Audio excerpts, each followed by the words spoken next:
अब जो हमारा KMnO4 और H2SO4 है और इसको हीट किया है, मतलब कि ये क्या करेंगे, एक तरीके के स्ट्रॉन्ग ऑक्सीडाइजिंग एजेंट की तरह काम करेंगे। अब ये स्ट्रॉन्ग ऑक्सीडाइजिंग एजेंट होंगे तो ये ऑक्सीडेशन करके मतलब कि इस डबल बॉन्ड को तोड़ेंगे और दोनों साइड ऑक्सीजन को लगा देंगे और एंड में क्या बना देंगे, कार्बोक्सिलिक एसिड। डबल बॉन्ड को तोड़ा, तोड़ने के बाद क्या बना देंगे, ये पहले एल्डिहाइड बनेगा, देन कार्बोक्सिलिक एसिड बन जाएगा, CHO फिर COOH, और ये क्या होगा, इसका मेन प्रोडक्ट होगा। जो आंसर क्या है, ये है।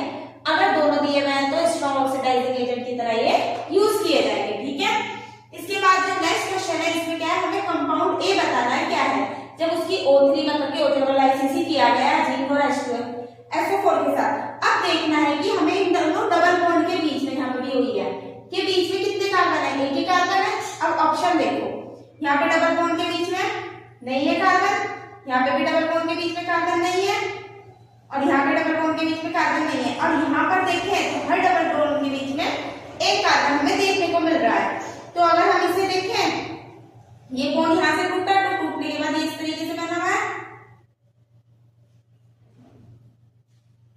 अब जैसे ये टूटा है यहाँ से, तो टूटने के बाद इसने क्या कर दिया, ऑक्सीजन ऑक्सीजन, और यहाँ पे भी ऑक्सीजन ऑक्सीजन। तो इसलिए हमारा जो करेक्ट आंसर है वो कौन सा आएगा, ये वाला, कौन सा, फर्स्ट। ओके, क्वेश्चन है वो क्या है, best reagent for the following conversion के लिए हमें बेस्ट रिएजेंट बताना है कौन सा होगा।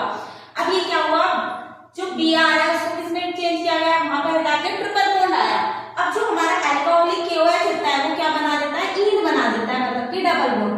और अल्कोहलिक KOH के साथ अगर हम NaNH2 डालते हैं तो वो ट्रिपल बॉन्ड में क्या हो जाता है, हमारा चेंज हो जाता है। लेट्स सपोज अगर हमारे पास क्या है, Br CH2 Br, तो अगर मैं KOH और क्या है ये अल्कोहलिक वाला और NaNH2 डालूंगी, तो डालने के बाद ये CH ट्रिपल बॉन्ड CH में चेंज हो जाएगा, किसमें, आयन में।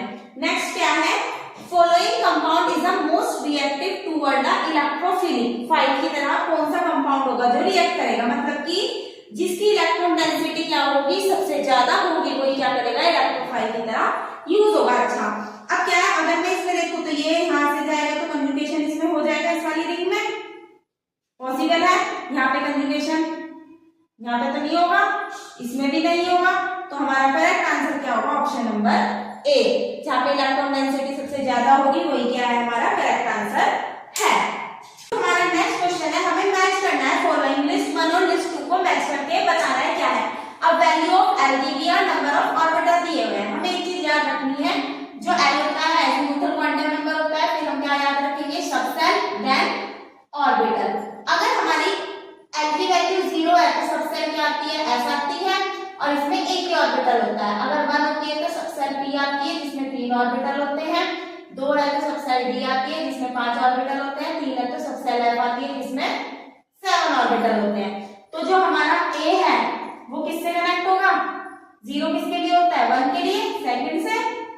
देन जो हमारा B है वो किससे कनेक्ट होगा, B 2 है, 2 के लिए सबसेल के ऑर्बिटल कितने होते हैं, 3, मतलब कि थर्ड। और जो हमारा C है, 3 सबसेल किसके लिए होंगे, D ऑर्बिटल के लिए, तो जो हमारा C है वो किसके लिए हो जाएगा, फर्स्ट के लिए।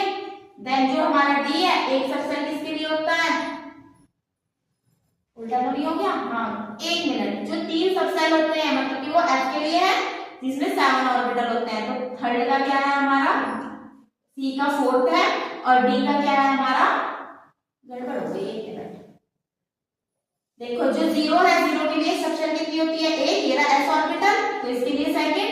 और नंबर 2 सबसेल किसके लिए होती है, D ऑर्बिटल के लिए, जिसका आंसर क्या है हमारा 5, और 5 कौन सी पोजीशन पे है, फर्स्ट वाले पर, थर्ड 4th पे है, और फर्स्ट ये रहा थर्ड पे।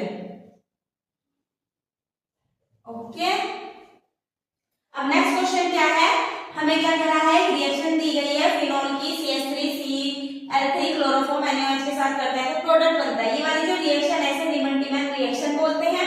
इसमें बताना है कि इलेक्ट्रोफाइल कौन सा इलेक्ट्रोफाइल है जो इवॉल्व कर रहा है। अब अगर हम इन दोनों को देखें तो देखने के बाद हमें पता चल रहा है कि जो हमारा CH3Cl3 है और साथ में क्या है NaOH है। अब इन दोनों से जो हमारा वो बनता है इलेक्ट्रोफाइल, वो क्या बनता है CCl2 बनता है और साथ में NaCl और H2O निकल जाते हैं और इसका नाम क्या होता है डाइक्लोरोकार्बन। तो हमारा करेक्ट आंसर क्या होगा, इलेक्ट्रोफाइल क्या होगा हमारा जो इन्वॉल्व करेगा डाइक्लोरोकार्बन होगा। ओके।